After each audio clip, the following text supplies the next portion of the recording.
Bukan saya mau lihat saksi apa. Ini bukan Sebentar ya penasihat hukum.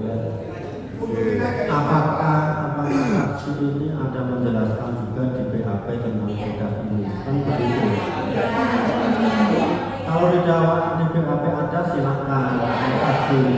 Kalau di BAP ada, BAP saksi ada silakan. Silakan ditunjukkan di BAP-nya ada enggak yang menjelaskan. Coba ditunjukkan dulu di BAP saksi ada enggak yang menjelaskan.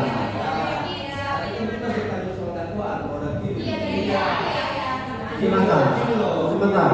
Silakan duduk dulu. Ya. Silakan duduk dulu ya. Sebentar ya. Sebentar dulu semuanya ya.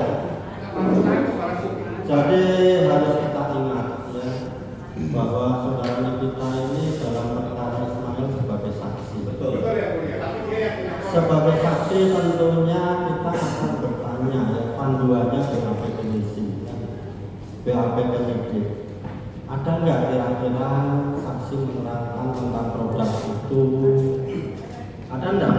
Silahkan ditunjukkan dulu. Kalau ada nanti kita beri kesempatan kok. Kita nggak akan melarang juga. Kan begitu ya. Kita harus fokus kan begitu. Persidangan cepat kan. Kalau ada silakan ya. Ini kan terdakwa Ismail. Terdakwa Ismail dituduh bersama-sama dengan saksi Nikita Mirzani mereview yang jelek-jelek produk itu. Nah, saksi fakta ini mendapat produknya sehingga kita tanyakan, Anda benar tahu itu? Benar ya? Kita mau tunjukin di dalam itu ada apa yang Anda tahu. Sekedar itu saja, bukan soal ada. Jadi begini ya, dakwaan kan disusun berdasarkan keterangan saksi, keterangan terdakwa, kan begitu ya. Sebentar, didengarkan ya.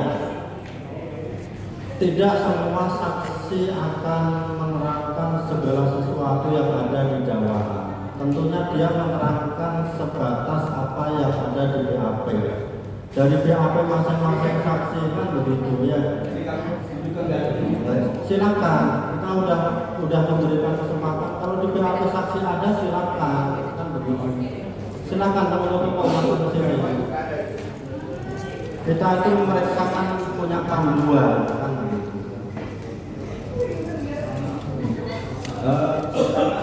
Saudara terkait dengan pembelian ini yang di kamu berdasarkan nomor berapa? BAP nomor berapa? Yang dilihat bareng-bareng ya.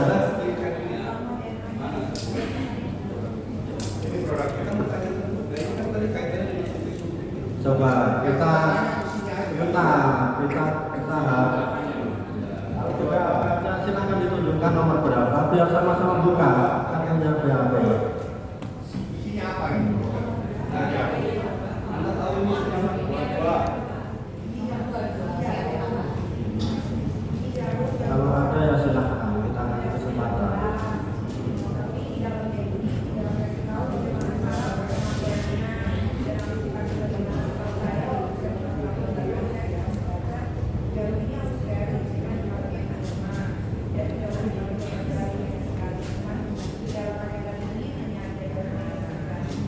Oke. Ini apa ini? Ini saya nggak tahu ini isinya apa. Apa kita mau belajar musik juga?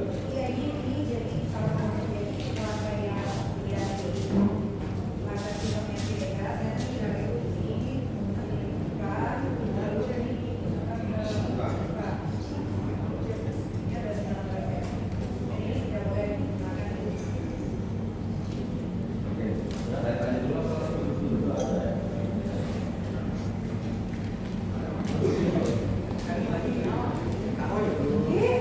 Sebenarnya kan tadi sudah tanya ya, sudah geser ke temannya.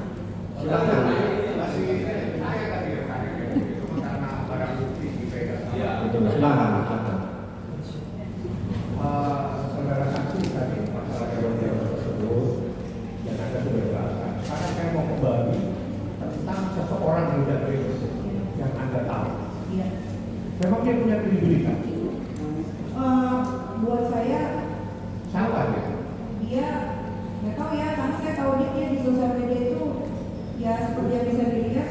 konferensi gitu. konferensi, Ya, kayak momen-momen itu gitu. pamer-pamer. Ya, Terus dia bermasalah dengan orang. ya dia sebelum aku review ini sebetulnya sudah banyak yang review produknya dia dan overlandnya. Karena ada banyak yang mengikuti produk dia.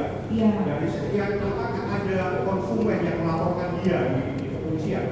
Setahu saya ada. Ada ya, Ada. persoalan produk dia. Artinya, secara fakta yuridis, ada konsumen yang melaporkan produk dia bermasalah secara hukum. Iya, sebetulnya yang mau laporin banyak, cuman gereja ini suka sesuai sama yang dilihat saja suka macam-macam gitu. Baik, Lexi.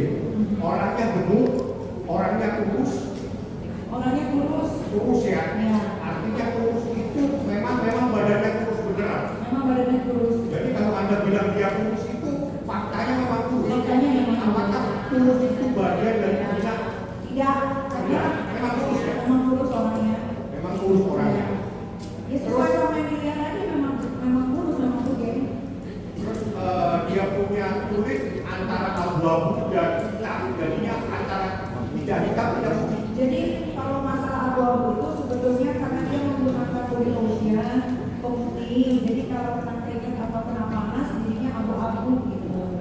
Sesuai sama foto-foto yang dia posting aja di IG-nya kan banyak foto Yang Anda sampaikan itu adalah fakta yang Anda dapatkan pada saat dia memposting dirinya sendiri bahwa yang dia posting memang abu-abu. kulitnya memang abu-abu. Pada saat pertama kali ketemu syuting di Lakepo itu semua aku juga bilang kok dia kulitnya abu-abu ya gitu, bukan apa-apa. Kulitnya abu-abu. Iya. Efek dari penggunaan skincare. Efek dari nggak tahu dia pakai apa, kayaknya pakai body lotion pemutih. Jadi body lotion pemutih itu kayaknya luntur, jadinya jadi abu-abu. Akibat Anda bilang abu-abu, Anda dilaporkan polisi. Iya, dilaporin. Tapi baru tahu. Memang abu-abu kan? Iya, sesuai sama yang dilihat kan kulitnya abu-abu, agak sedikit abu-abu sih. Mungkin yang nggak bisa putih kali ini jadi nggak bisa. Oke, sekarang kembali lagi ke percakapan antara Zakiris dengan Ismail Marzuki.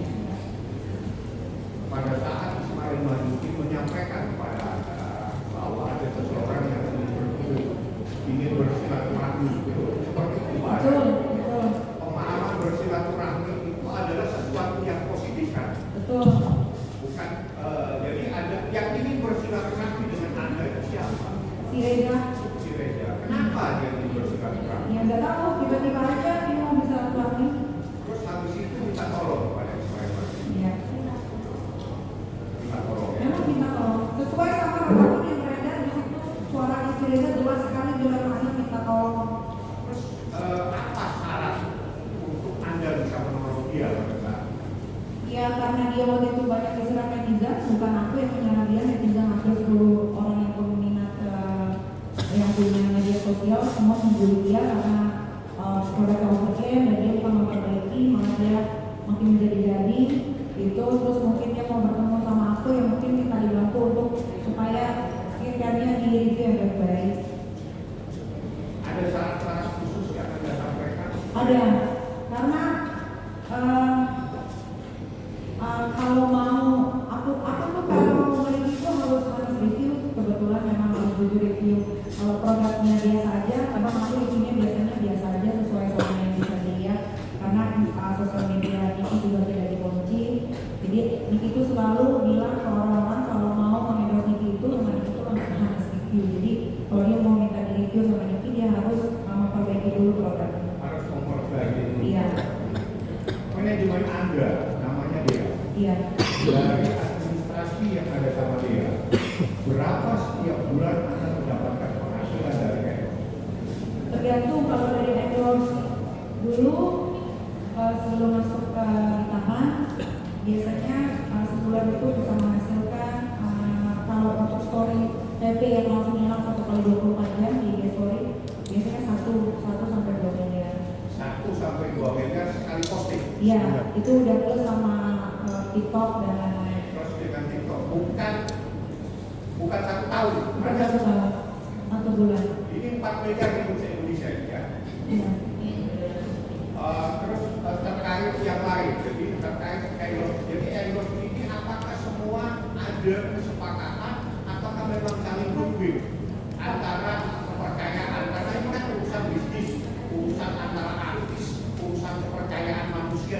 manusia. Tidak semuanya dalam bentuk kesepakatan hitam putih, tapi ada kesempatan lisan. Iya. Rata-rata lisan. Banyak rata-rata lisan cuma via WhatsApp. WhatsApp. Iya. Dan itu berjalan dan tidak ada Tidak permasalahan. ada permasalahan sampai detik ini, belum pernah ada yang melaporkan aku karena menipu atau prestasi atau apa belum. Dari sekian banyak ini perjanjian yang saya terima, ini yang paling rendah berapa miliar? Paling rendah itu 1 M. Untuk berapa lama? 1,8 M untuk 3 bulan. Untuk 3 Jadi bulan. salah satu fokus ya, Jadi fokus pada yang udah ini penghasilan dia. ada di HP, Ini penghasilan dia yang ada di HP